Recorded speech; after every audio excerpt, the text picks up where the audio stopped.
Mike, turn your games down. Time for a movie episode of Games My Mom Found. I am Mike Albertin, and who's getting lost in the woods with me tonight? Hi, I'm the Let's Play Princess Phoebe, Stanton, reminding you to spay and neuter your cat boss. Hi, I should have came up with some sort of a nice. Hi, I'm Trey. Totoro was once brought to you by the Toxic Avenger Johnson. It's the truth. I'm Jess, and I would like to find a leaf big enough to use as an umbrella.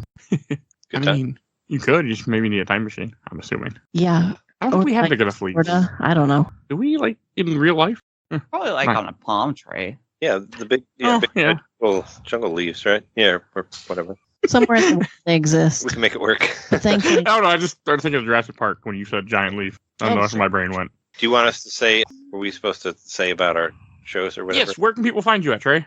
Hi, I'm Trey. I'm on a show called Nintendo Main, and Jess and I also we do a show. Well, we did a show called How Is It Now? But we still do an Oscar commentary every year on there, and I'm hoping to come back and do some. But we would talk about old movies that won Oscars and how they are now. And Nintendo Main is our Nintendo podcast where every week we talk about Nintendo games. And we have different guests and whatnot. We just had Chris Totten on there. He's the developer of Kudzu, which is like a homebrew game made for Game Boy, which you can buy for Switch now for $5. And I really enjoyed it. You can listen to us talk to him on there. I just looked up Nintendo Main. And it's not on Steam. I looked it up. Oh, it isn't? It's not on Steam now. Oh, yeah. It's $4.99 on Switch. Then I have to play a Switch. Or it's like $50 if you... I mean, you have a Switch. Or it's like $50 if you want to buy the Game Boy game, like the actual physical game. But I have a Steam Deck. Oh, yeah. I guess not. Yeah, I guess it's only on Nintendo. I'm guessing it's going to come to Steam eventually. Sure. So. I think it was on... I don't know if it was on Xbox or not, because I know they said it wasn't on PlayStation yet. I mean, I don't know. It's just on Nintendo from what I saw. Switch. I was looking it up after you guys were talking about it. Yeah. It's fun, though. It's a good time. I beat it. I got the true ending. It looked cool. You guys got my attention. I listen to your show almost every week, and I've been trying to shout it out in here off and on for the different shows I listen to. Well, thank you. Thank you for not a lot. You're not annoyed yet. No. So weird. I know that I can be too talky. So shut up. We're here to talk about a Patreon voted movie that the Patreon said voted for. My Neighbor Totoro came out in 1988, directed and written by Hayao Miyazaki. If I said that correctly. Miyazaki. Okay. And I think this is one of the. Is this one of the first Studio Ghibli movies? It's the third one. What's the first two then? The first one is Nausicaa. Oh, yeah. Nausicaa and the Valley of the Wind. And the second one is... I just looked it up when we watched... Because we just watched this again, obviously, a couple days ago. But yeah. The internet says Castle in the Sky, then this one, and Grave of Fireflies were the same year. I was going to say, it was Grave of the Fireflies on that list. And if so, is Castle of Cagliostro on the list? Well, that was... Yeah. Well, I mean, Miyazaki used to write for what's his name? Oh, yeah. Nausicaa is a different company, right? But yeah, the one that you were talking about, the Lupin Castle, yes. That was like before Ghibli. So I guess as far as Ghibli movies, this is the third one. Okay. And Grave of the Fireflies was a double billing. They came out together and played with Totoro at the same time. It's really a gut punch. Have you seen that movie? It's like one of the most depressing movies ever. I don't want to. That's a weird double feature to play. I mean, if you've got to watch Grave of the Fireflies, thank God you could watch Totoro right after. Yeah. Yeah. Do hit you up front with Grave of the Fireflies, and then do the other one. You need joy after Grave of the Fireflies. I have Grave of the Fireflies on Blu-ray. We bought it, and yeah, it's rough. I've only seen it once. It's not really one you want to return to. Yeah, I think I'll never watch it again. It's a hard one.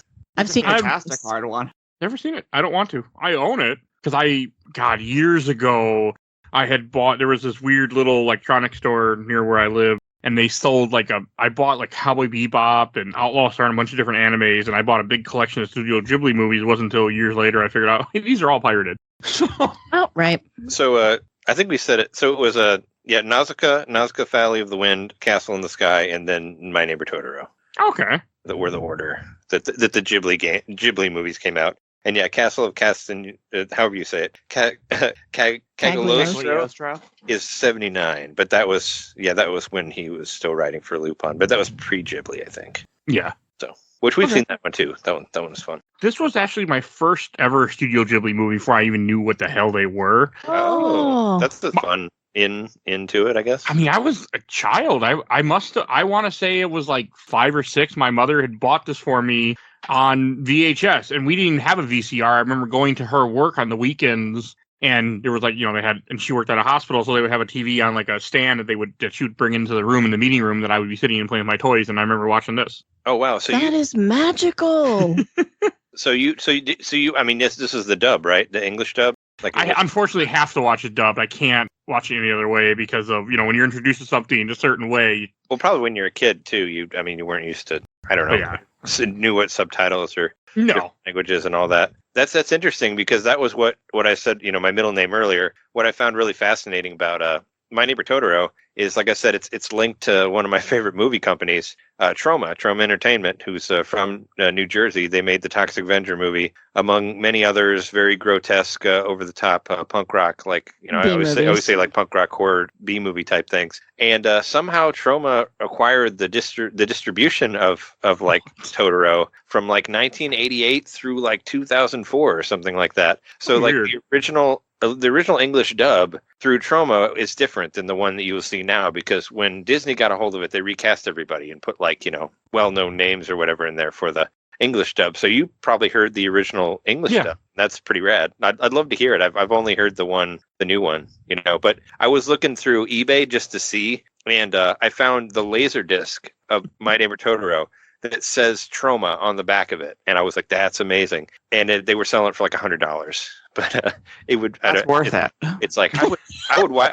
Just to see like two of my favorite things, Ghibli and Troma brought together on a laser disc. It's probably the cool version that I have in that collection I was talking about, because I bought it in 06 or 07, and it was bootleg, but it was before. I bet it's the old Troma version then. Yeah. I bet. I'm curious to pull it out. You should do a side by side. Yeah, I was curious how different I'm sure the voices are much different, or maybe the translation could be even different, different as well, like depending, but I don't think it's that different, because like I've seen this movie many times, and I also got the chance to see it in theaters, and I don't think the wording is any different than what I like remembered as a kid, but then again, it's kid memory, so I don't know. So you said you put it up for a poll on was it just like one you should cover for the show? Because I know sometimes you do ones where I thought it was like something you hadn't seen, because I've seen ones where it's like, I did a whole year of that. This was just 4 Studio Ghibli movies, and I let people choose which one. And it was a tie between this and Spirited Away, which Spirited Away will be next month. Jess and I did a podcast about Spirited Away for How Is It Now? That was one of our early episodes, because Spirited Away was a pretty big deal, because it was the first anime to win an Oscar. Like it's what was kind of. It brought Studio Ghibli, I think, into a lot more people's lives. I had never heard of them before, so it was my introduction in college. It won the Oscar. Yeah, I think it brought a lot of people to Japanese animation too, like just through its recognition through the Oscars and all that. Yeah, that makes sense. And Trey, what is your history with this movie? Well, actually, Jess and I watched Totoro together for the first time together, so our history is similar. I guess I hadn't seen as many Ghibli movies at the time. I mean, I watched Princess Mononoke was a big one. I remember seeing that in the theaters. Like there was this rerun theater thing that we would go to in Bloomington that showed a bunch of stuff, and I remember watching that. And I remember watching Howl's Moving Castle. But I had just recently heard about Totoro. I think I don't know, IGN did a thought piece about it or whatever. It's like, oh yeah, Totoro is secretly the best Ghibli movie or whatever. And I was like, oh, I never saw that. And I remember I mean, this is Patreon, it's fine. We torrented it, and this is not Patreon exclusive only, but I put this everywhere. Oh, okay. Well, anyway, it was a long time ago. Don't come for us. I broke no. You hear the shit I say on the show all the time. Nobody. Yeah. I know how you get your game. It doesn't matter. Yeah, we torrented it, and I remember I burned a DVD for Jess with it on there. You could watch it. She could watch it at home. But yeah, it's great. It's a great movie. But yeah, we hadn't seen it together until we watched the. That is correct. Can confirm. Watched it together. But go ahead. Tell your side. That is my same ditto. Okay. I had seen Spirited Away in college and fell in love. I did not want to watch it because I had not yet come into my adult brain where I realized that animation was amazing and cool. I was still 19 and I don't watch animated. I don't watch cartoons, I watch films. because you're a fucking idiot when you're 19. And so, yeah, I was like a super snot about it and I didn't want to watch it at all. And then I just like, fucking blew my mind. I was shook. And so then as soon as I could, I got a hold of, we I don't even know. I was in college in Chattanooga, so we probably also illegally got a hold of Princess Mononoke at the time and Grave of the Fireflies. And yeah, watch Grave of the Fireflies. And then I was like, okay, maybe no more animation for a little while. Maybe we'll give this Ghibli a break. And then when Trey and I got together, I don't know, Japanese weird nerd stuff. Let's watch it. And this has become one of my favorite movies, like of all time. I've probably seen it 50 times. Speaking of being like the young asshole, I was kind of an anti-Ghibli person when I was younger, just because I didn't know anything. I was like, oh, Ghibli's too like Americanized or whatever. It's like not for the hardcore anime people.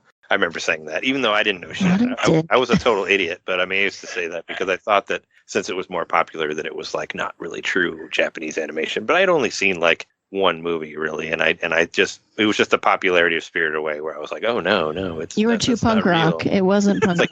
It's like you got to watch Akira, fuck Ghibli. Even though they're like hand drawing everything and not sleeping and not going home for months at a time and like shitting in buckets in the office, like it's not punk rock enough for you. And we've Jess and I we went to the Ghibli Museum when we were in Japan for our honeymoon, so we got to go over there and see that, and it was super cool. It was awesome.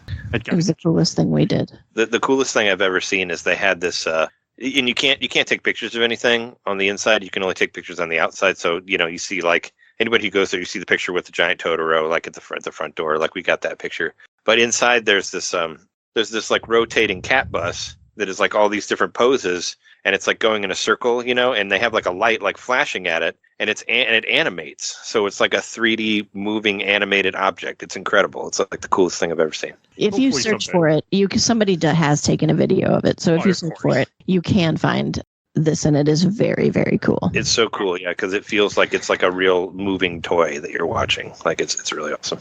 I was at a Titanic Museum exhibit in Tennessee, and they're like, no pictures, no video.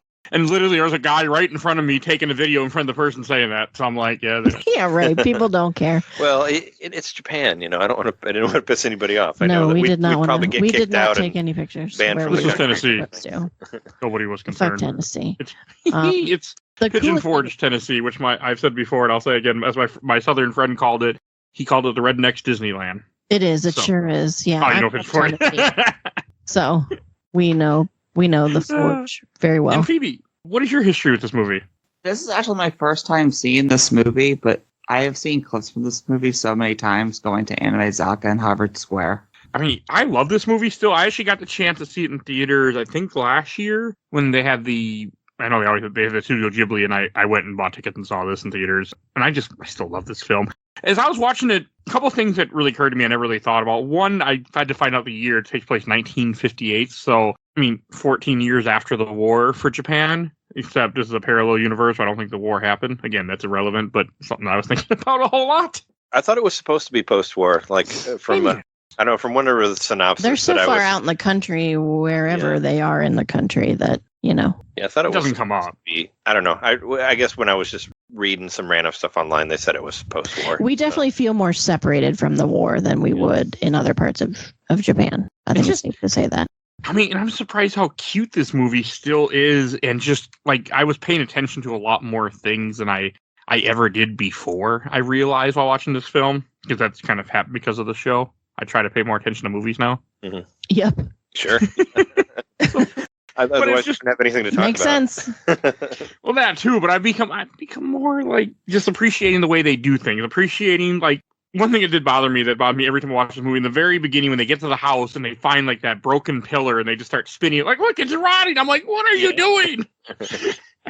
Nobody stops them. I love how happy they are about like everything they find, no matter. Yeah, they're like, oh my god, it looks awful! Hooray! They're like dancing under it. It's like, this is so cool. It's falling apart. It's like, all right, man.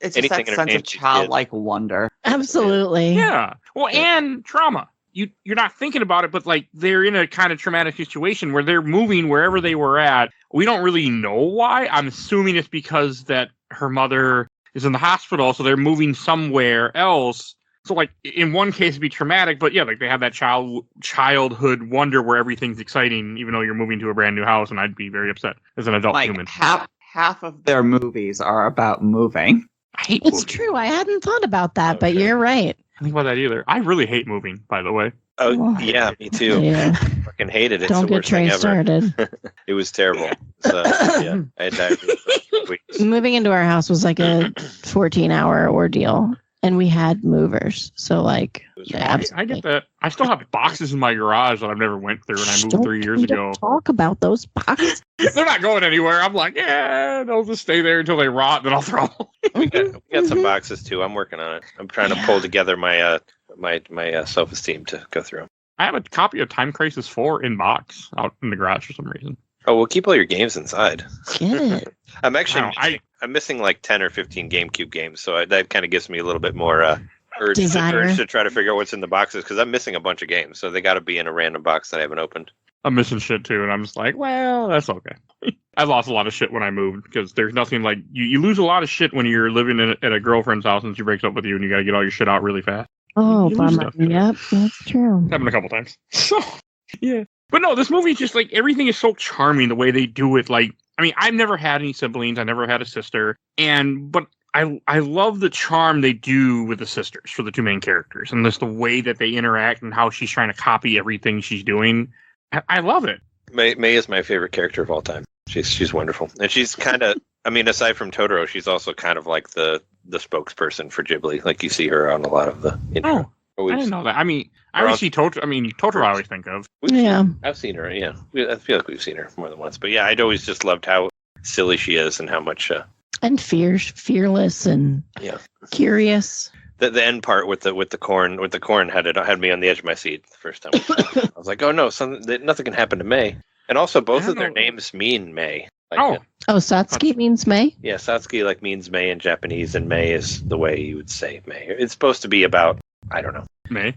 Yes. The month of May? Yeah, time or whatever. Everything. But we do know that his mother, Miyazaki's mother, had some kind of tuberculosis-like illness when he was younger, and they had to do this exact same thing. They had to sort of move to the country in order for her to get well. And she did get well. So this is, and instead of telling the story about himself and I think he had a brother, he made this, he removed himself a little bit from it and made the story about two sisters. That's one of the best parts about Miyazaki is half of his movies seem to be, in a way, autobiographical, and you can feel it.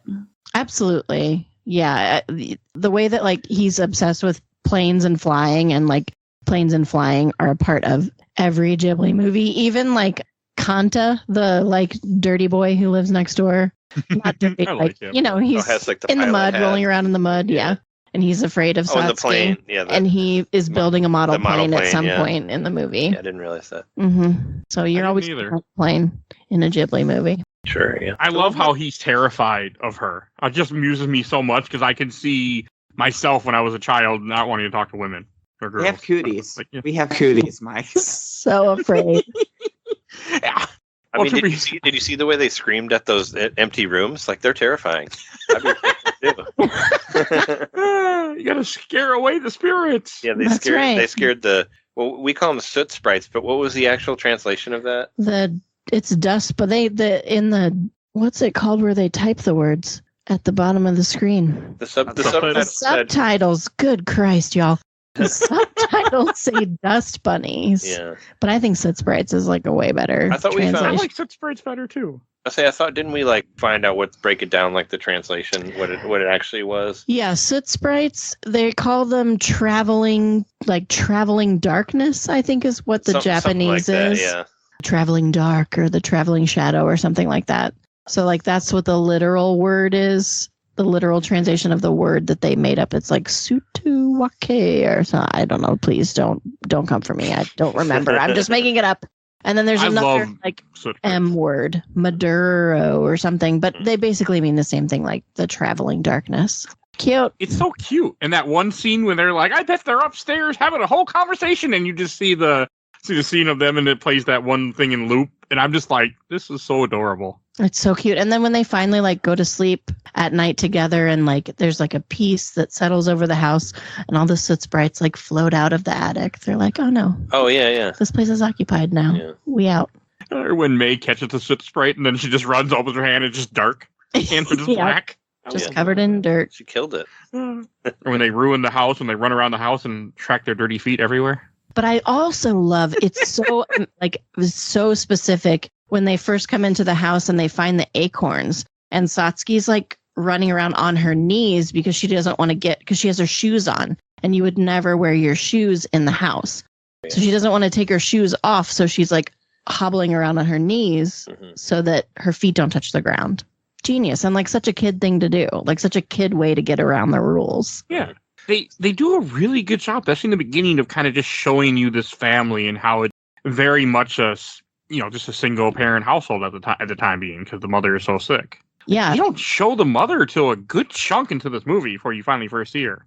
It's true. We don't know a lot of what's going on. And we do see like I'm an oldest sibling. So seeing Satsuki like take care of everyone and make everyone lunch and get everything together and do May's hair. Like I feel that oldest child energy from her so strongly. She's taking care of the household. Did you have sisters or brothers? Yes, but I have two. We're like two sets. So I have older sisters and an older brother, but they were like 18 and 19 by the time I was born. So I didn't grow up with them, but I grew up with two younger brothers. Okay. So I'm assuming this movie catches a good job of how siblings act, at least girls. Yeah. Can't speak. I'd never had a younger sister, but I did. My youngest brother and I were very, very close as kids. And absolutely, I think we had the same sort of energy, And also that you're right about the trauma, right? Like they're in the situation where they really have to be there for each other. And they are. And it's so beautiful.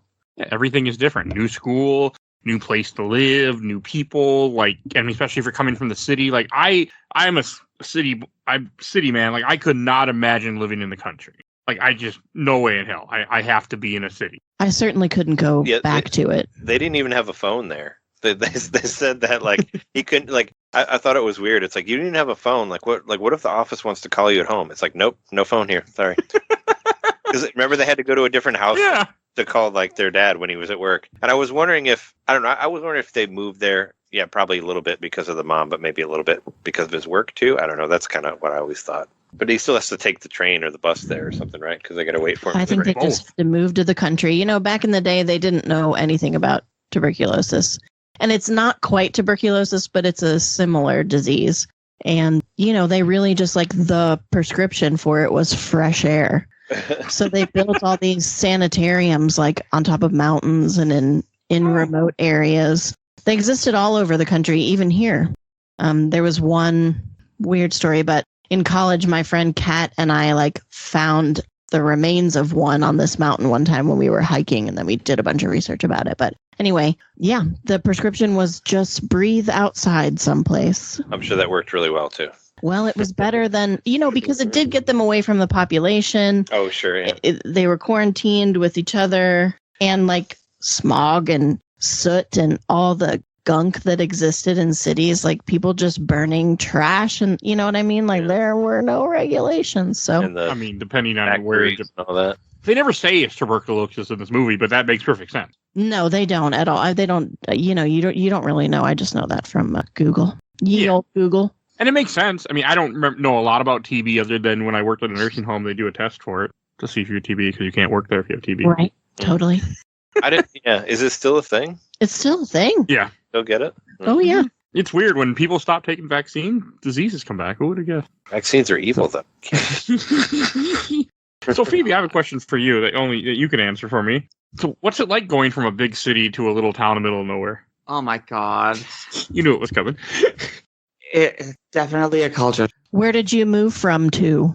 I moved from Dorchester, Massachusetts to a small town in Nebraska, and I plan on going back. Oh.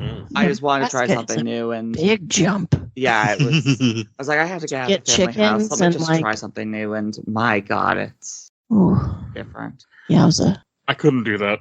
I just want to hug you.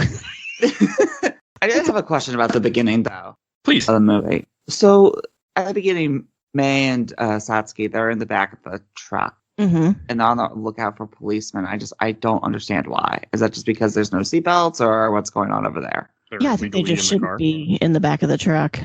Okay, maybe I'm just desensitized because I've been in the back of pickups driving on the street before, and I've seen other people do it. And this is even before moving out here. And I've been in the back of a van going 120 miles an hour down the interstate. So it's like, I'm just desensitized. So I'm like, why are they looking for the police? What's wrong with us? Because they're breaking the law.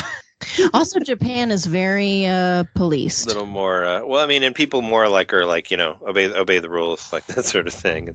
Yes, they are very law-abiding. But they also get like health citizenship and all that, and better working conditions. I'm saying we went to Tokyo and we went to a public bathroom in the middle of what was basically Times Square, and it was spotless. Their public bathrooms are so cool. Spotless. It wouldn't be in New York. I'm sure That's of what I'm it. saying. You know what I mean? Like there is a lot. They are a regulated people. The culture difference, because we were in Japan for almost like 3 weeks, and then we fly back to LA, and I go in the bathroom there, and there's like shit on the wall, and I'm literal oh my God, poop on the wall. It just we hadn't even left the airport. Like it took me just straight to Trashville, like right when we left. Yellow, brown, red. Yeah.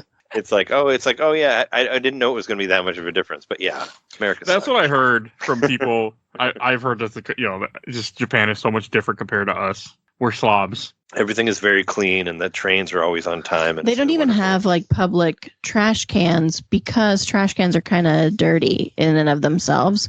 So you just have to stuff your trash in your pockets and take it home. Well, I saw somewhere that you're supposed, because they have trash cans by the vending machines. You're supposed to like, get your stuff and eat it and throw it away there, and not like walk and eat. Like there's all these different like unspoken rules or whatever that you're not You're supposed to like eat it there and throw it away, or take it with you and take it home and throw it away. Instead of like throw it on the ground like in America. Mm-hmm. Yeah, exactly. Instead of like because we don't have garbage cans everywhere. I've seen people just go, I'll empty it right here. That's fine. Yep. My favorite story since you opened this can of worms.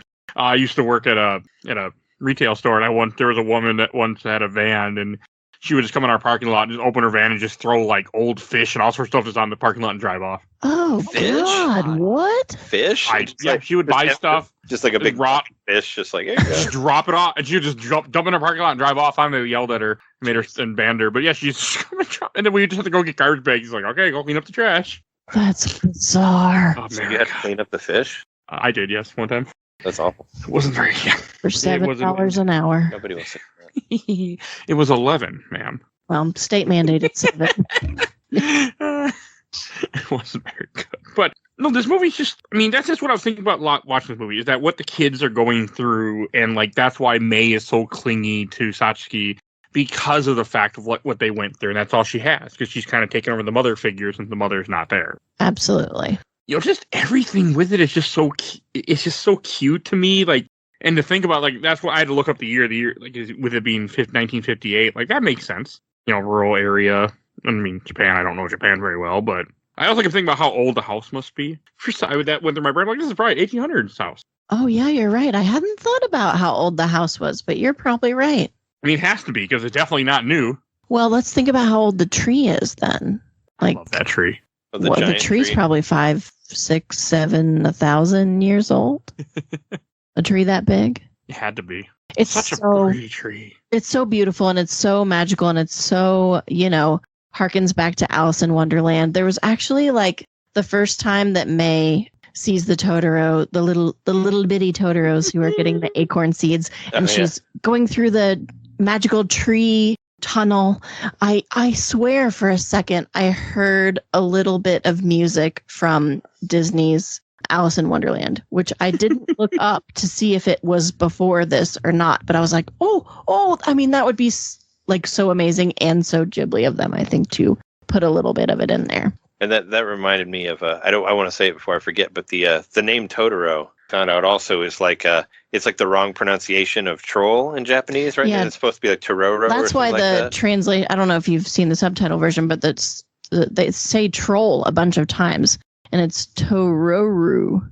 So and she's saying is it wrong troll because it's supposed to be from like a fairy tale that she was reading, right? Because I was watching it, and I'm like, where did the name from? Goats. What's up? Oh, It's supposed to be the 3 billy goats. Oh yeah. Oh, Of course. Because right when she goes and sits on the big giant one, it doesn't say anything. She just automatically just points at it. It's like Totoro, you're Totoro, So it's kind of like I was like, well, where did that come from? And then it's supposed to be kind of like the kid just saying the troll name wrong. There's another instance of that in the subtitles where she says Poltads instead of tadpoles.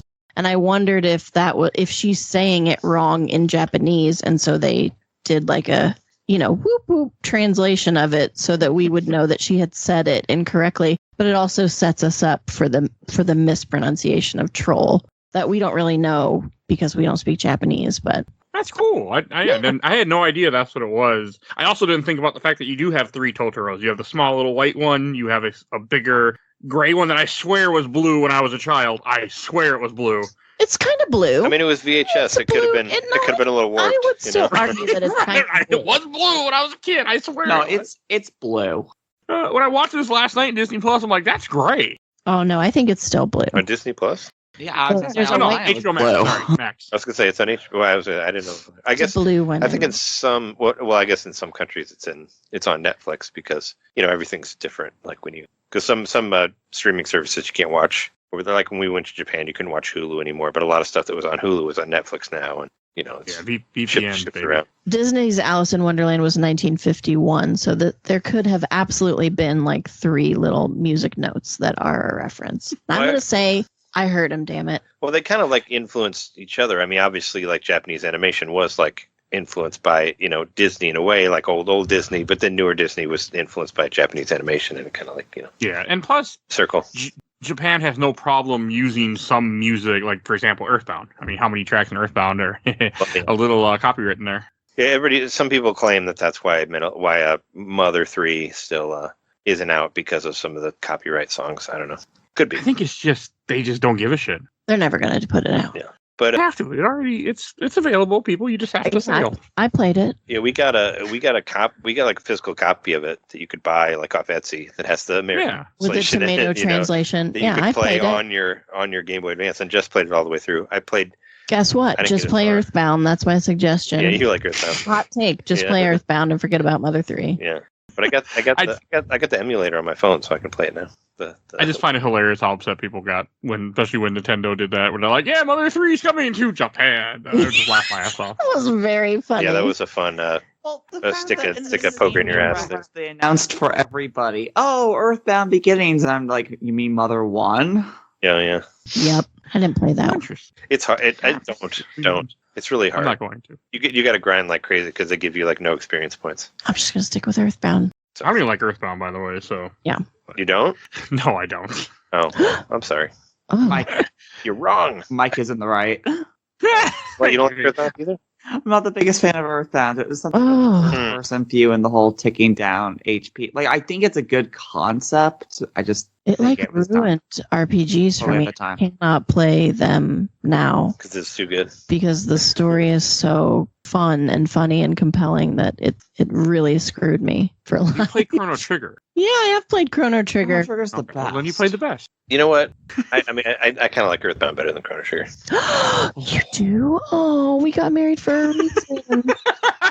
Oh, and it was this. I mean, Chrono Trigger's a great game, but it's there's other games I like better than. I am literally gonna cry. I did not know. I'm actually gonna replay Earthbound later this year for the show because it's I think 30th anniversary or some shit, and I'm like, I should do it. But yeah, so we'll see if my opinion changes. I haven't played it. I hope it does. I will listen to that episode. Yeah, Earthbound was like it was one of those things like I had no interest in it whatsoever. I was like, oh, that game looks dumb. And a buddy of mine in high school was like, we should rent it and try it out. So we did, and I was like, oh my god, this game is the best game ever because the writing is so hilarious on it. It's just like I don't know. I thought it was so ahead of its time. Like especially like the artsy club where they're worshiping the rock and all that. Like it's just like. And then I went to art school later, and I was like, oh man, all this is Earthbound, and they did this like way back when. I don't know. I could go on forever. Much how I felt about Ghibli in the beginning, you know. Yeah. Oh, so I have another random question. So Totoro, is that like based on like some kind of mythical animal in Japan? Oh, the cat creature. I don't know. Yeah. That one I don't know, but I would bet Trey is okay. Like TMI, maybe Trey is reading me a book about Japanese ghosts at night so I can fall asleep. Oh yeah, because I'm fucking 5. Just picked it up. And it's so you say that like it's a bad thing. Yeah. If we find that this spirit does exist, I'll let you know. But I'm sure so far we're only in the beginning of the book. I was going to say, I'm have sure we're not gonna... encountered a real life Totoro. Speaking of mythical spirits in Ghibli, have any of you ever seen Pompoko? I think that's probably my favorite Ghibli movie ever. Not I have. yeah. So it's like about this like what family of Tanuki characters, the ones that can like shapeshift and have like the giant balls that can turn into things. And this Goemon, right? what? The statue? The Yes. statue in Mystical Ninja Oh, is yeah.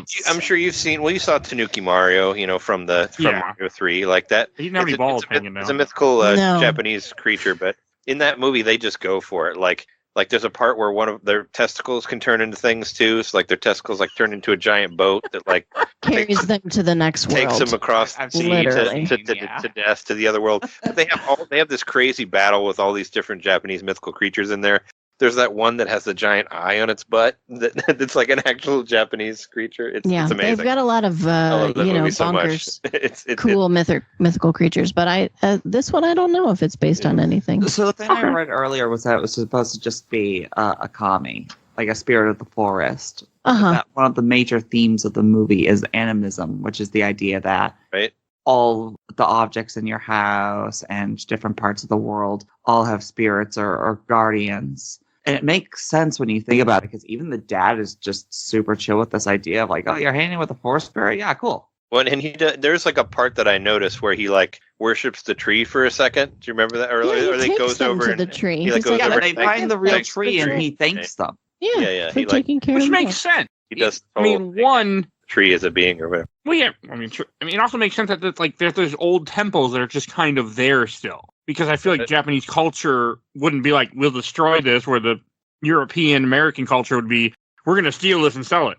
Yeah. I mean, it's like a Shinto too, right? Well, like, they stand underneath that little shrine when it's raining. You're exactly right. They just, things that have existed are still existing there in a magical kind of way. Well, I mean, I know I love the idea of like a forest spirit. I love that idea. And I also think it's, the dad is, whether he believes it or not, I can't really say, or he's just like, this is making my daughters happy and they're adjusting to their new life. I'm going to go with it. I don't know. I believe that he can at least accept that it exists, because he brings up a lot of times in the movie the idea of spirits that he may or may not believe in them. If this was an American movie, I know this is skipping ahead, but the scene where the tree grows would have been very different if this was American, because I was shocked when I saw him in the background in the office, and I even messaged Mike going, I love it. Is he going to turn his head? Like, what the hell? How does he not see this happening? But when he does look, he just kind of smiles and goes back to work. And if this was an American movie, he'd be like, what are y'all, crazy? And it would be a whole subplot. I love that you can just see him in the background there. I'm assuming he doesn't see the tree growing like when they're dancing with the Totoros. I'm assuming he just sees his daughters playing outside. Possibly not, but that's also because they talk throughout the movie that children are the ones who can see the spirits still, because even Granny says that she used to be able to see everything. Right. I mean, it's that idea that, I do believe this, that kids and some adults can see ghosts and can see other things because they're more attuned to it. Like when you're a child, you're attuned to the world in a different way. As an adult, you become cold and hard. And cats, For real. and cats too, supposedly. Yeah. I don't believe that animals could see stuff that we couldn't see. Oh, Hunter, there's too many times where I know sometimes the cat's fucking with me, but there are times when animals will, like my cats will stare at something and you can just tell, like they see something that you don't see. Well, I know it could be a bug, but I know they have super sniffers. Like their noses have like 1 billion more sensors than we have. Oh. Like it's insane, like how much more advanced they are than what we have. So yeah, maybe they do sense other things that we can't. I'd like to believe. Why not? Because I completely believe in spirits and ghosts and all those other things like that. Like I really think those are out there, and I feel like this movie really kind of, as a kid, connected me that whole idea. Like there's, we're surrounded by other things. I mean, there have been times when I've been in a very old building or something where you just have that feeling like something's watching you. For sure. Or you can feel like the history of it, or you can feel what a presence to it. I mean, I've had that feeling. Yeah, I don't know if it's necessarily thought there was a ghost there, but you still I did. An uneasiness, in certain places. But in the same way, like I feel forests are magical. You know what I mean? I feel like magical tree energy when I'm hanging out with trees. So why the fuck not? I've been that way too. Like when you go to an old forest, you go somewhere like you feel like you're part of something or there's something there. Mm-hmm. I mean, and maybe because of this movie, and you are right. As I'm watching the movie in the background, in the subtitles it did say troll when she first mentioned Totoro. Mm-hmm. So never caught that before. So I mean, and the idea like that Totoro is this creature that only shows himself to certain people. Like when May first sees a little white one, she's not supposed to. He's like, "Wait, you can see me?" You can tell like the shock on his face. And then he tries to make himself invisible, and he like wills his invisibility for a second. Yeah. Oh yeah. And then it wears off. She can see through it. I love him trying to run away with those acorns. It's so cute. I mean, and then when they plant the acorns in that, like we were talking about it later, like just everything with that, it's just so adorable. And one thing I didn't catch I've seen this movie dozens of times, but I guess it didn't occur to me like why May gets lost, because May was trying to bring the food to her mother because the adopted grandmother makes a comment about, her fresh food will help her feel better. Right. I thought maybe she was just, I don't know, so like intent on going to see her mom that she just kind of got distracted and just didn't know where she was. No, it is definitely because of the comment that Granny makes, like, we'll feed her all my vegetables and she'll get well so quickly. And already she had to delay her coming home. Yeah. So in May's little kid mind, like, she'll eat this vegetable and she'll come home tomorrow. Because if you notice, after that part, she never lets go of that corn. No, absolutely not. You're 100% correct. And I was thinking about that because you see tomatoes, you see an eggplant, you see other vegetables. Like, well, of course they went with the corn because everything else, as soon as she fell once, there goes the vegetable. Yeah. It wouldn't work. I'm like, corn, the only thing that's going to work for what you're doing. And you can etch your name. You can etch your name in the side. I do think the tassel of that corn kind of deflates as the day goes on, which I think is a nice little touch. It also kind of matches her hair too, is what I noticed when she's running, like the bouncing of it and the bouncing of the hair. It kind of like had sort of the same rhythm, like in a lot of it. But I figured she was just so focused on trying to get the food to her mom that maybe she got, she kind of got lost. Or well, it's also after the phone call. She only hears part of the conversation of Granny and Sachiko when they're talking, and Sachiko's crying. And I think she only hears part, and she assumes the worst. She assumes that her mother is dying, so she's like, I have to go. Yeah, exactly. I have to go now and give her this magical corn. And also, they only went there one time, and she's like 4, so she's not going to remember the way. She's just going to head out in the direction that she thinks is right and that's what I was, keep going. And it turns out she doesn't go in the right direction at all, because they meet, Satsuki meets those people who are coming back from the hospital in the car, and they're like, oh no, we didn't see anyone. There was one time that I went on a camping trip with my parents when I was really, really young, and I had this little like farm toy that I brought with me, and I forgot the silo. I called it like the silo or whatever, and I didn't have it, and I was like, I'm gonna go get it, and I just took off running down the road because I thought I could get home. I had no idea, I was like a tiny child, but they had to chase me through down the road because I was just like, oh, I'll go home and get it, and I had no idea where home was. I mean, I don't really actually remember. This is just stories my parents told me, but Same energy. But kids just just being like, oh no, mom's that way. I'm just going that way, whether you actually know or not. That was the same thing. It was like, our house is over there and that's where I'm going, Yeah, you don't understand. Didn't make sense at all, or, was logical in any way. I just was like, no, that's where it is. So I'm going to go over there. And they do a good job of foreshadowing what's going to happen with May, because you have different parts where like May goes to school because she is upset because Sachiko's at school and she's stuck at home. Like just everything where you see how she needs Sachiko because her life. I mean, again, something I never caught, like the trauma that they're dealing with, the fact that their mother's that sick and can't be home. Like, and the single father who has to work at a university who's gone like till very late in the day because he lives far away. You got to he mentions a train and a bus. So, I mean, he's not close. And the epic scene with the, like we were saying before, the giant leaf in the rain and all that, they're waiting for him, right, to come back on the bus because of he's taking so long. Yeah. But he takes forever to get there, and May's falling asleep like while they're trying to wait, and they make you feel that the waiting time. And that little frog moving along on that time. Yeah. Just what you'd have to go through, like what this family is feeling, but they do it in a happy way where it didn't really occur to me until this watching of how much this family is going through. Yeah. And what May is experiencing. Just think there are real bus stops like that, just right in the middle of random places. I mean, we did when we went to the museum. Didn't we take? Wasn't it a special like Ghibli bus that we took, or there was a Ghibli bus stop? I took a picture of it. Yes, you're correct. Like, the Totoro face on it. But it was in a city. It wasn't in a forest, but it was like Although I would have definitely gone to a forest to get on a magical Ghibli bus. I mean that cat bus, which we haven't really talked about yet. One of the most amazing things ever. That's got to be so comfortable, right? Those seats that are supposed to be like so cat fur. You know, that was. I loved the movie from the beginning, but once I saw that cat bus, I was like, oh yeah, that's cool. I love the I want to be cat on bus. that. And I loved it when I was a kid. The I love how they lights are changed just the mice signs. and it's fur. Yeah, the lights are mice. Trey noticed that for the first time this time. Yeah, well, I thought they were flowers or something, but I was like, oh shit, those are mice. And watching this time where it's like the it has like the different places that it goes to, and it switches. It's like a cemetery, school, May, and then it just can go straight and find her. Like, that's really cool. I just love the little details like that. That's what makes it so cute. And I'm sure I just because I was just looking for Totoro stuff. I've seen people say, of course, people claim that they think that the cat bus is the death bus, and it's in the Totoro god of death. And somebody always has to say like, oh no, they're really dead the whole way. But I think Miyazaki himself said like, oh no, it's supposed to be a joyous movie. Nobody's dying here. Yeah, no, It's fine. I mean, I take it.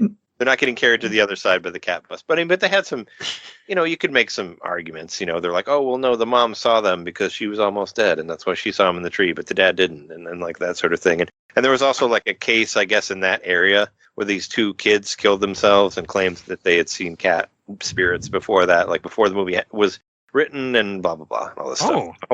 There's a whole thing. There's a whole big fan theory about the death. But it's not true. No. Listen, people, if you want your Death Ghibli movie, again, just watch Grave of the Fireflies. 100%. It exists for you already. If you want the really sad dying children, then yeah, it's a great for you. You can have it. Yeah. But it's not here. Like, I never saw it as death or anything. I mean, I saw the cat bus as just a mythical type creature and transportation for spirits. Like, that's how I see it. I never saw the death thing.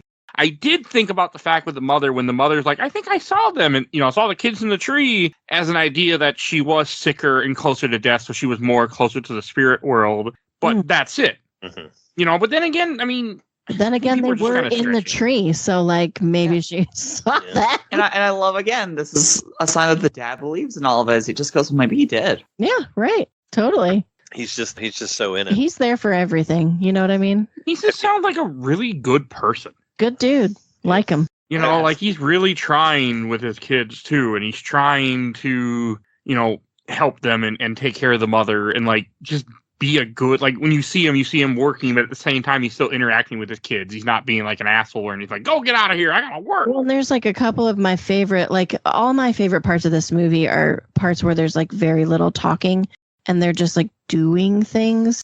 So they do the laundry at some point and you see them like, washing the laundry in the sort of stream and hanging it all up, and dad's like, okay, we did the laundry, now we can run around. And they all take a bath together and they're all eating dinner together, and like he's involved, he's there. In the strategic posing where it's like they got, just so we can't see his wiener, like it's funny where they do like the top down and like May's like right in between like his legs, or and he sees his children are afraid and he's like, well, let's just laugh at it and then it won't be scary anymore. Oh yeah, it's something about laughter scares the spirits. Yeah. Or he tells them something like that. And he puts up that bug net for them so the bugs don't get them when they're sleeping. Good dad. Yeah, good dude. He's just going with it. Cat bus? Sure. Yeah, why not? And everything with the spirits, like I like this idea that the spirits can recognize that, these kids are also in need, that they're going through some trauma and are showing themselves. Like the Totoro opens up the gate essentially, so May ends up stumbling upon him in the tree. Like he, and then they make you think, is it a dream? Like where she just wakes up randomly, she's like, oh, I was asleep in the middle of the woods with the Totoro. Then there's the other part where when they see the plants growing with the Totoro, they wake up the next morning and the plants have sprouted, but it's not a giant tree. Like, were they dreaming or was it real? And I love how it plays with your expectation. I was going to say that part, like, you guys have seen the Bob's Burgers episode, right? Where they basically like redo that whole scene. It's amazing. It's like, what is it? The first? It's in the first Thanksgiving in the third season. Yeah, they do. The fourth episode. Yeah, where they have like a giant, was it the giant turkey that comes out of the ground? Yeah. And but they do it almost shot for shot, like as the same as Totoro. The turkey is Totoro. And it's amazing. Like, thank you for unlocking a memory. Absolutely. Yeah. Never seen Bob's Burgers. I'm planning to keep it that way.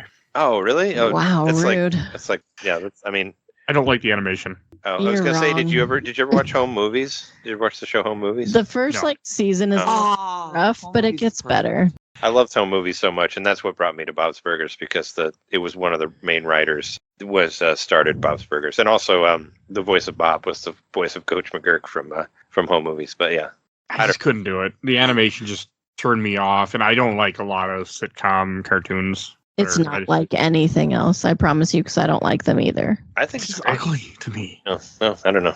I did have a pinball of it though on Pinball FX. I played that pinball. Yeah, we played I that. played the shit out of that the Zen pinball. arcade. Yeah, Yeah. we played a lot of those pinball games on there. Anyway, But- it's good. It's good, and they did a Ghibli. I mean, you could at least watch one episode for the Ghibli reference. It's pretty cool. But they got some. You have my attention. I won't do it, but you have my attention. Mhm. Well, it's great. Is that also the same episode where he goes back 18 times for the Kirky? No, that's much later.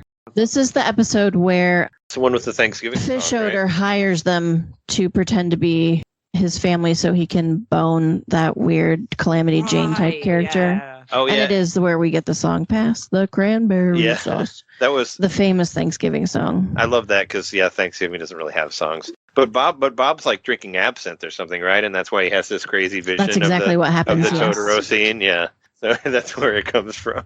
And at the end of his like weird vision, he's like, "This is really weird, right?" And it is because they're at the top of the When they're on tree, the like tree, playing yeah. the gourds or whatever. Yeah. It's great. Yeah, I thought it was awesome. To go to the bus stop scene that you were talking about, I also think that there's like a lot of meaning to that. Like, they're having anxiety, they're having fear because their dad hasn't shown up yet, and then Totoro just appeared. And I kind of take it as like he's there because of their anxiety. That's why he makes himself visible to them.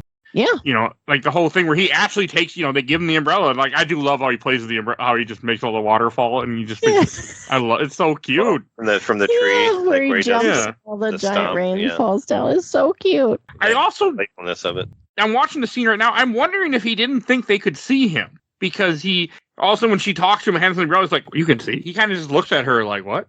Well, I wonder if he didn't mean to be seen. sure, maybe. Yeah, you might be right. Yeah, he's I like, this leaf is hiding me. You But can't I'm see so me." glad that Satsuki got to see him because after May saw Totoro, I was like, oh my God, please give that gift to the older sister too. And you see how happy she gets after this. Like, because she realized, she got the chance to see him too. And like when the father does finally show up and he's talking to them and, he doesn't just dismiss them. He listens to them. He's like, oh, that's awesome. Like whether he believes it or not, I don't know. But he's letting his kids enjoy life and imagination. I think too, like she's taking on such a grown-up role. It's nice for her to be reminded in this moment that like, if only children can see the forest spirit, then she's still a child.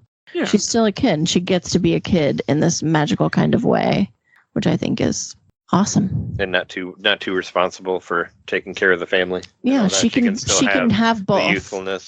She can be in charge of the family, but she is allowed, I think, in the moments where she gets to see Totoro and ask Totoro for help and be a part of the cat bus and find May. Like she's allowed to be in both worlds. She's allowed to be a child and a grown up at the same time. And washing machines were invented by the time of when this movie takes place, by the way. My wife looked it up after she saw them stepping in the line. Oh yeah, but they don't have electricity or a phone. They don't have Point. one. So, They're going washing straight sticks here. machines. Like they're like, yeah, fuck that. We're sleeping. Well, I guess they probably Yeah, they sleep carry on the little floor, but- lanterns around. Man, I couldn't live without electricity. It would be darker. Yeah. Yeah. Well, they didn't have too many video games in 19. So you wouldn't really miss it. Oh, I miss it now. Yeah. If I somehow ended up there. I'd like to go to your show, Trey, like when Jeremy was talking about his traveling. I'm like, no gaming? No, I don't know if I can go for that. Oh, Well, I mean, I know he did some, but Yeah, I mean, it's like, well, it was like, when we went to Japan, like when you're on kind of like the same schedule, it's you don't have like I tried to play, we talked about our own travel. Like I tried to play Luigi's Mansion when it came out, but a lot of times you're just sort of too tired and just And we're in pass fucking out 'cause Tokyo, so just like we're walking around all day. put a pause on that. Yeah. I can't. Even when I was in Nashville about a week ago, I still played games almost every day. Well, it's. I mean, I use it as a relaxation thing. Same like unwinding at the end of the No, day. I record gotta- podcasts. Got to play a little bit, but I right. travel. I still always remember I was in Chicago in the hotel across from the Trump building. I was very unhappy when I walked out the hotel, and I recorded a Mega Man 1 and 2 episode at like 10 o'clock at night or 9 o'clock at night. And then I remember walking to some bar and getting food that closed shortly after that. I've been in. Just learned that I've Mike been in that Albertin stupid will building. die if he ever goes camping. Yeah. Mike What's- Albertin will not go camping, so it's okay. But camping is fun every once in a while. I don't want to be in the woods in a tent. No, thank you. Weren't we just talking about the magicalness of woods? Like what happened? During the day, the woods are progress. magical. My ass ain't staying That there is at night. not day when it's raining. That is completely pitch black and nighttime. No, thank you. I do think woods are magical, but I do not want to be in the woods in the middle of the night. Hell no. Not adult Mike. Kid Mike, I had a park in Milwaukee called Whitnell Park that I knew like the back of my hand, even at night, because we went there so much. But those days are long gone where my ass be running around at night. I know better now. Like if you go back to Massachusetts, do not go to Weymouth or Haynham. You would die. I also never went camping in my life, by the way, either.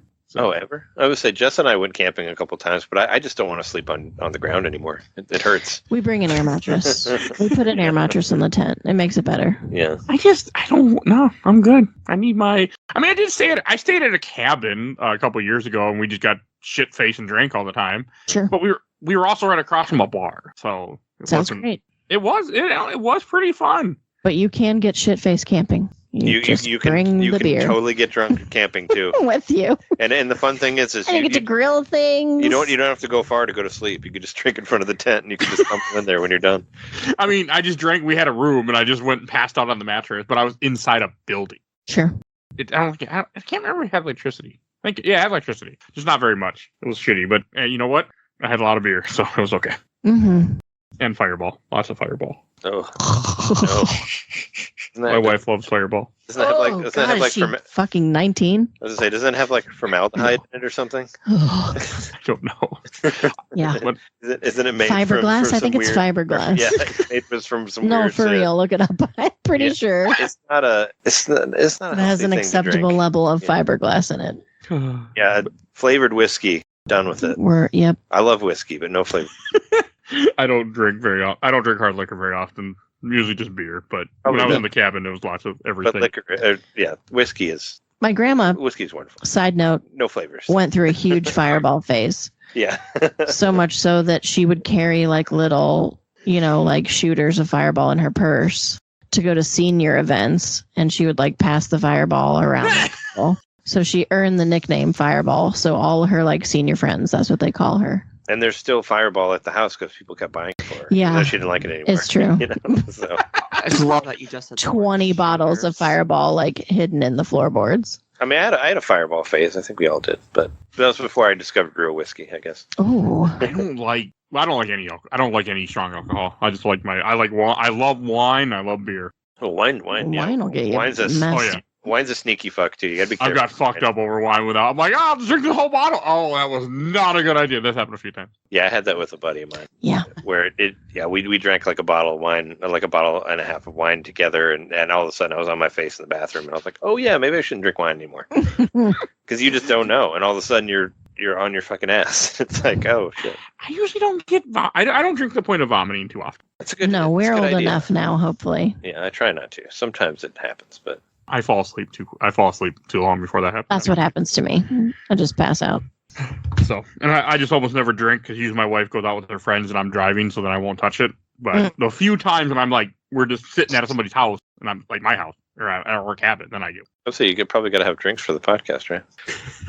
Anyway, Totoro. I don't have beer right now, unfortunately. I'm trying to not drink. But yes, Totoro. I think the whole scene when she does finally run away, like everything leading up to that is so well done. Like I had thought she was going to get lost sooner because there's the part where she follows, like you're talking about, to go use the phone. Mm-hmm. But it isn't until after that when she's at the house and sees her sister crying that she just runs off. Yeah. And like I forgot all about the part where they find the shoe in the water and they're all looking in the water, like thinking she's dead, and that's because she gets really dark really fast. And they're just cheering. It's not her shoe, and I'm like, yeah, but it was some kid. I know, right? I was thinking that. I was thinking that too. It's My like, it's all guess, right, it's not May, but it's like, but whose is it? Like, my guess is no one else is missing, and it's a small it's a small town where everyone would know everybody. No, but for real, like, let's get that shoe back to somebody. Yes, the guys who are like looking through the water, like, oh well, no, it's just some other kid. Leave him in there. We found a hand. Yeah. Is it May? No. Oh, Put it back. Okay. unimportant. I took it as like nobody else is missing, and they would know if another little girl was missing. That's how I took it. I didn't take it as a we don't care. Oh, well. It's just funny. I thought it was funny, Phoebe. It is funny. I didn't think about that, but it is funny. Yeah. So you said this was your favorite of the Ghiblis, Mike? I think it is, but then it's nostalgic. It's the rose-colored glasses again type situation. I think it's still good though. I was just. I mean, it's curious. still good, but I am forever connected to this movie as being my first anime I ever saw before I knew what anime was. Sure. So this movie will forever kind of hold a certain spot in my heart. I was just curious, like, what everybody's favorite Ghibli was. I said that mine was Pompoko, but Phoebe and Jess, and is it out of all? Probably a three-way tie between Kiki's Delivery Service, Spirited Away, and The Cat Returns. I love The Cat Returns, even. Never seen that yet. Interesting. Well, I mean, that's because that's the sequel to yeah. Whisper in the Heart or Whisper in the Wind. But above Whisper, the Whisper movie. It's so bizarre. The Cat Returns is so weird. Like, in a great way, I think. It's one of the weirder ones. No, I'm just always curious. And yeah, Kiki's, you watched that one a bunch of times too. I love Kiki, but my Good movie. favorite is From Up on Poppy Hill. I don't know. I can't you tell love you that I why. still need to see that one. I've never seen that. Why the that's one. my The favorite. Wind Rises. I love it. Oh, The Wind Rises is so sad. That's another sad one. Wind Rises, is that the one where they sing Country Roads? Or no, Whisper? No. That's the Okay. that's the prequel to The Cat Returns. Yeah. Okay, because I've seen that one the only reason I remember that one is I was living in a real shitty apartment with my girlfriend at the time, and we were watching that, and her mother came out, and she's like, what the hell? Because she heard Country Roads and was upset that we were watching anime that was singing that song. Yeah. Yeah. Whisper of the Heart. Okay. Has That's the only... anybody here seen Boy and the Heron yet? No. We really want to. I can't wait. We didn't. It was kind of like we just missed it. It wasn't playing at the place where we normally go see movies. Yeah, it was barely out, and yeah, it wasn't. We wanted to go to Alamo, and it wasn't there. And I wanted to do a double feature with that and Godzilla -1. I haven't seen that either, so it's like, what But the fuck? minute it is streaming, we will watch it. It's supposed to show up on It's worth HBO it. Max, but nobody knows yet. Yeah, I can't wait. Well, don't worry. Zaslav's trying to figure out what money he can get out of it. So before he puts it I on know they re-upped they redid their contract or whatever. Like they're keeping the Ghibli stuff, but it's supposed to come there. But is it gonna be like, I don't know, where you have to rent it through Amazon? I don't care. I just don't like that. Just We're buy it paying it. physical before they try to steal it from you. Yeah. Yeah, I mean, if it was physical right now, I'd order it, but it's not. Max just pisses me off with the way WB has been in the last few years, ever since they got merged. Well, I mean, you not good. you probably heard me.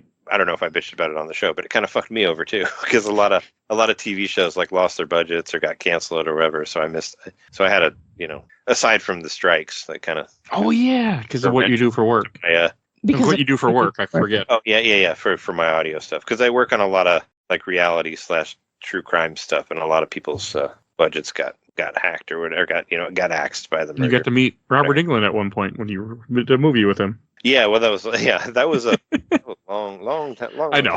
That was like 2009 or something. But yeah, I mean, I love Robert Englund, so it was cool to meet him and for him not to be an asshole. Hooray! It's always good to meet your idols. They don't suck.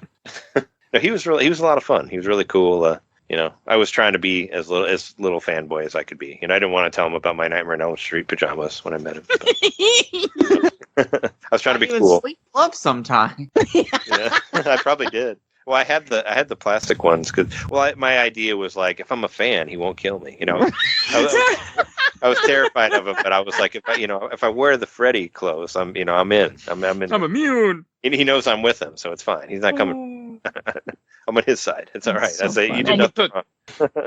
But also with and to answer your other question about favorite movie, even though Tiffany, my wife, wasn't here, but her favorite movie is Howl's Moving Castle. I think of Studio Ghibli. I'm pretty sure. I can't watch the English dub of it because what's his name? Christian Bale just ruins it for me. Oh yeah. Sorry about it. I know a lot of people are really into it, but I can't. Yeah, no, you watch because you put it on the background a lot, and you want to hear so you don't have to read it, right? Like Yeah, but Howl's Moving Castle, I have a really hard time. Yeah. I'd much rather watch that one with subtitles. Mm-hmm. Yeah. Okay. I'm always sub over dub myself. But I understand if you can't watch the TV at all times. But the dub is good for all of these. I need most of my TVs watch while I edit, so I need dub so I can pay attention to sub, I guess, because I everything is subtitles that I watch in general. Because you're listening to the podcast while you're I do a little bit of both. Better. Because one ear hears the TV, one ear hears the podcast. I have one headphone in. That's how I do things. Oh, wow. Okay. ADHD. Oh, God, yes. But I am so good at multitasking. Like, I don't know how Trey plays video game while editing, even though I've heard about it many times at this point and talked about it. I can't do it, but I can watch a movie perfectly. Like when I watch this movie, I play Marvel Snap. I'll say, you know about my editing process. I play games and edit, so I mean, you can do that too. One other thing I kind of want to talk about with this movie, like before the whole thing with the where May runs off, like why are they sending a telegram for such a dumb, like it just feels like to me like if they wouldn't have sent a telegram, they wouldn't have caused all this shit to happen. Oh yeah, I think just because they have no phone. How else can you get a hold of them? And she was supposed to come home that weekend, so I think they have no other. Well, okay, yeah, you're right. But then we don't have any movie, so. I would have been okay if you didn't have this happen. You just come up with some other thing to fill 20 minutes. I'd be like, yeah, I'm fine. And I'm sure his like office that's all like trashed with the books all on top of each other and all that. That's supposed to be a Miyazaki thing, right? Because we saw that. Yeah. And I think that's in every movie. But in the Ghibli, they had like the recreation of his office, like with the cigarettes and like the books like all over the place and kind of trash. But I also want to say, like, why call when you can send a text? Why call when? Right? Sure, right. But the way back. Same energy. That, sure. Except in this case, it's why call when you can send somebody with a piece of paper instead. When we were at the museum, you remember when they were talking about like how they paint like their panels and all that. And I don't know if this is for Totoro, but it always kind of blew my mind where they said they would paint like the background stuff first and kind of like build on it to make it sort of layered in the picture and all that. I don't know if they do that as far back as Totoro, but they were showing like stuff from like from Princess Mononoke where they had done that, and it was just the attention to detail and all that. You can tell really there's some layer with the animation going on because of that one little white Totoro that goes invisible. Mm-hmm. He becomes see-through at a point. I was like, wait a minute, the background is moving at different. What's happening here? How did they animate this? Magic. There's this one part. I think it's the part when she's looking for her sister and she wakes up the one Totoro, and it's like in the tree, and I just love the animation of where it like jumps out of the hole and then like climbs up the side of the tree. Yeah. It's just really cool. I just like the detail of it, because they, instead of just like flying out, it just like a little jump and then like runs up the side and Spider Totoro.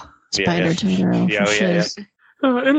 So I kind of think I know May's missing. Then what does she go to? She goes to the tree, right, and asks Totoro for help, and that's what leads the whole cat bus thing. Right. Yeah. And they kind of call out the cat buses. And that's when she just finds May. If I remember correctly, she just finds May randomly on some road because she was just lost. Yeah, but the bus had the destination, so it was able to automatically. Oh, and like how cool that it runs along those are the telephone lines, but they're also going to be like the telegram lines. Oh yeah. Oh, I didn't think about that. Mm-hmm. All right. So that's what he runs across. Super cool. I love the cat bus. I know I've seen toys of that cat bus before. I have a couple.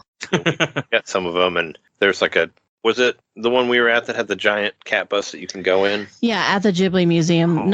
You have to be under 12. It's for kids, which is super stupid. You can't even go in the room if you're over 12. If I'm mentally under 12, can I go? I just wanted to touch it. Like, can I just pet it? Because it is like a giant stuffed animal. It's open. You can go inside of it and sit inside of it. And are the chairs actually fur? Or yeah, like plush? The whole thing. Why can't I go in this? This is bullshit. It is a giant room-sized cat bus plushie. Oh, man. I do have a Totoro plushie, a small one here somewhere, because I bought it for my wife at one point. And she has a Totoro hoodie and Totoro leggings. Yeah. I know that, because I've seen If I ever decide to spend... I got a shit ton of Totoro stuff. Yeah. If I ever decide to spend money on getting tattooed again, Totoro would be the tattoo for me.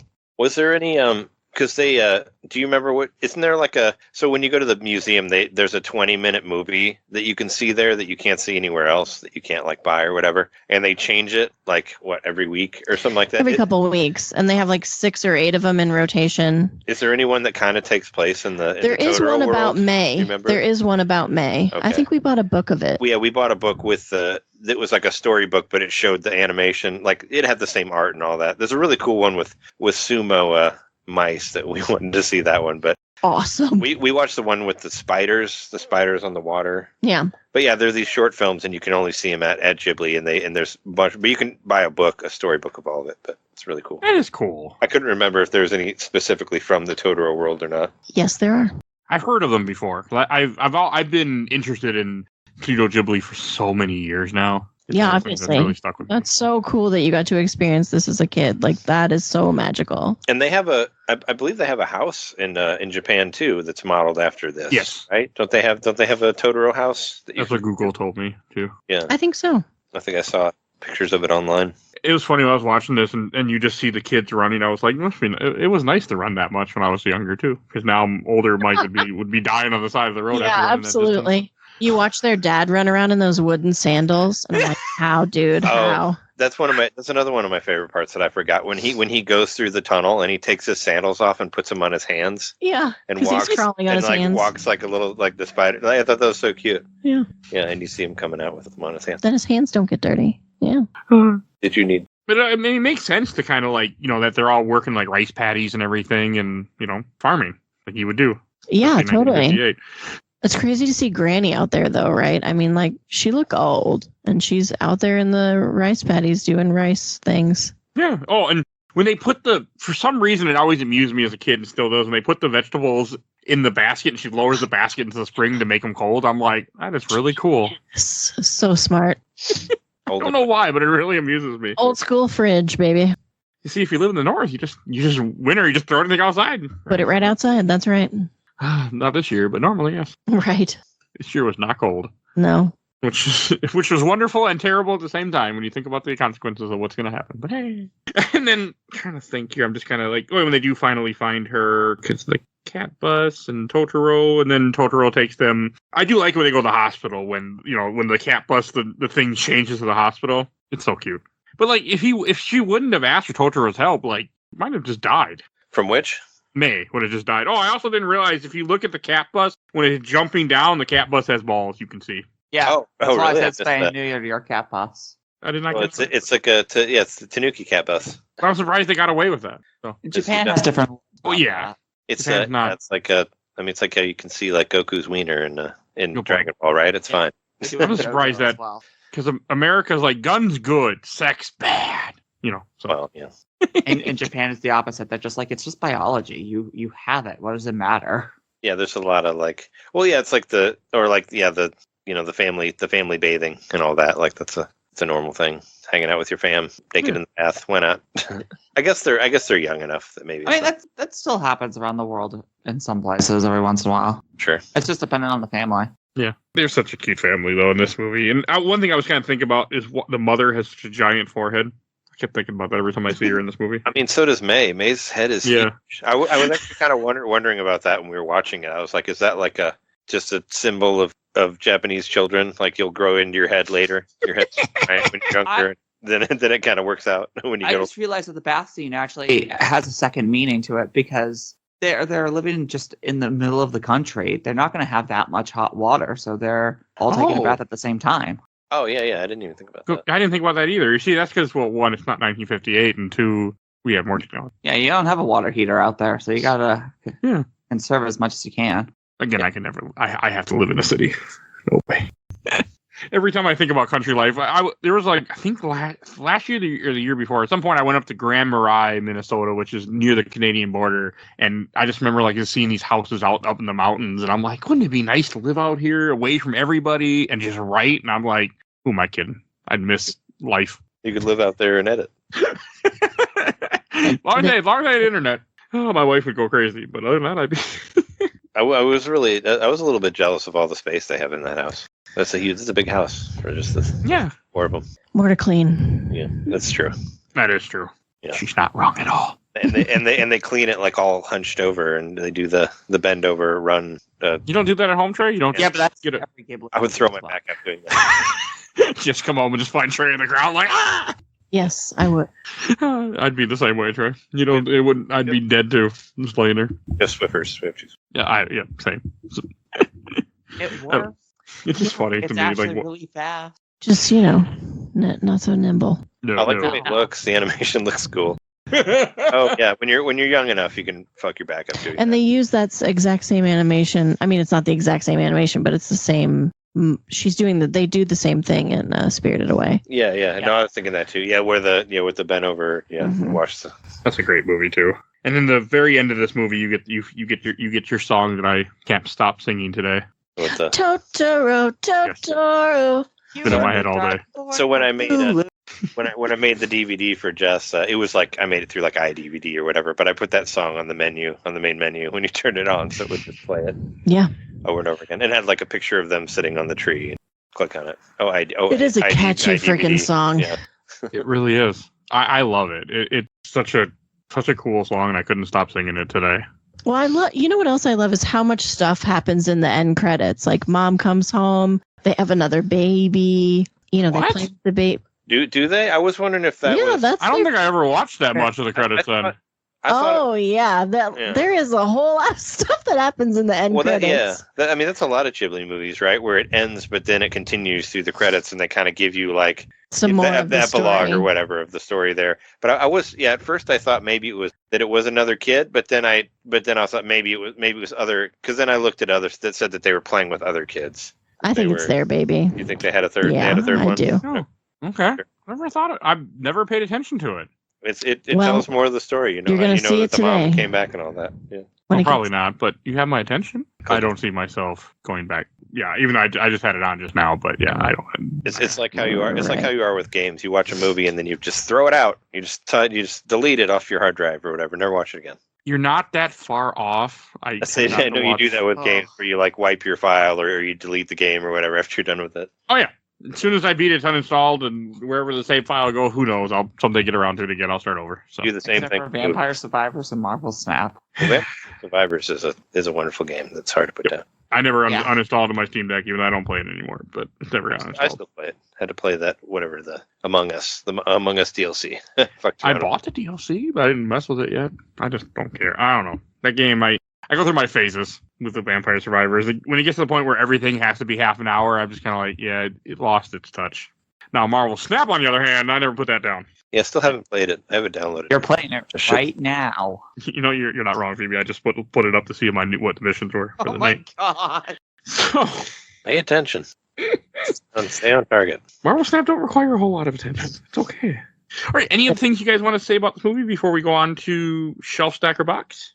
Let's say, is there any stuff I don't have anything else to say. No, I think we said it. you just Okay. want to yell into the microphones once to scare the dust sprites? No. Oh. Lord. I was just checking my notes, and I think I said pretty much. Okay.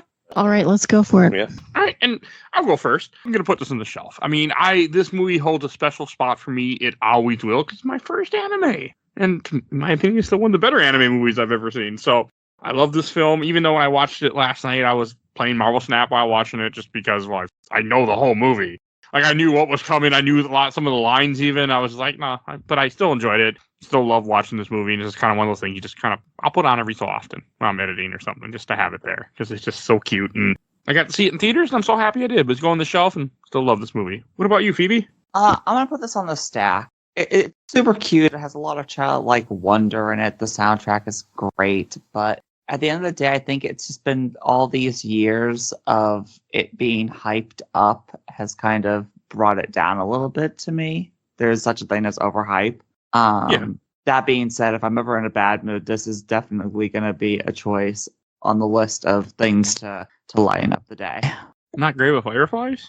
Oh, God. No, if I'm in a murderous mood, I'll watch that beforehand. I watch that every day, and it builds me up. It's like, at least I don't have it like them. At least I'm better than those two.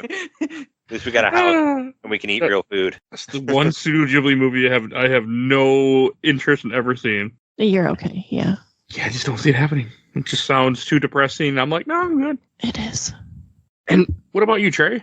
I shelf it. I figured we would all shelf it, right? That's where I would have it if I thought I had it, but I couldn't find it. I mean, I have the burn copy that I made, so it's on a shelf downstairs with all the shelf it, which is great, right? The best one of the three.